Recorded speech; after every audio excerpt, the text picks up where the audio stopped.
që me lejen e Allahu xhallahu ala bën që Zoti na shpërblen dhe të na falë mëkatet tona është një hadith i pejgamberit sallallahu alajhi wasallam ku Muhamedi alayhi sallam ka mësuar se është e preferuar, është mirë që njeriu ta liron nga përgjegjësia e një musliman. Çfarë nën kupton kjo? Kjo nën kupton shumë aspekte të jetës tonë. Për shembull, je marrë vesh me dikën për një punë, ka premtuar, por i ka dalë një punë.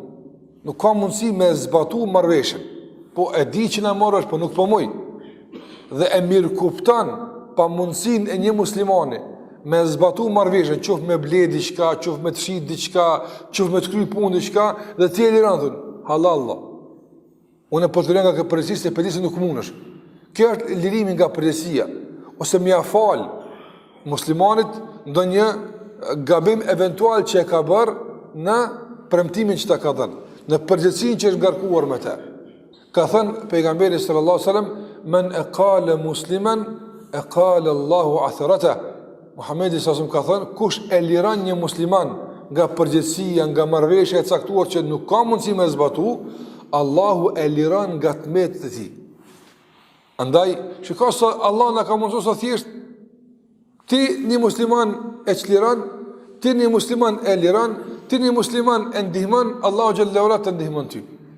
Nëse kështu Allahu xhallahu ala na ka mësuar se sa të bashkëpunojmë mes veti, sa të ndihmojmë njëri tjetrit, sa të jemi për krah njëri tjetrit për aq që Allahu xhallahu ala me neve.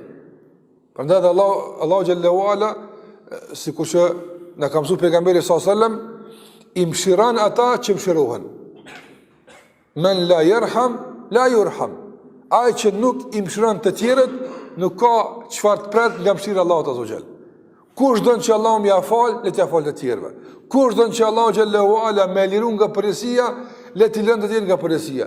Çfarë kjo punë, marrëveshje me Zotin e ki.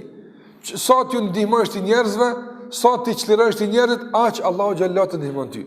Dhe shikoj çfarë mënyrë të bukur Islami e rregullon raportin ndërnjerëzor mes vete, që njerëzit të stimulohen, të motivohen që të ndihmojnë njëri tjetrin.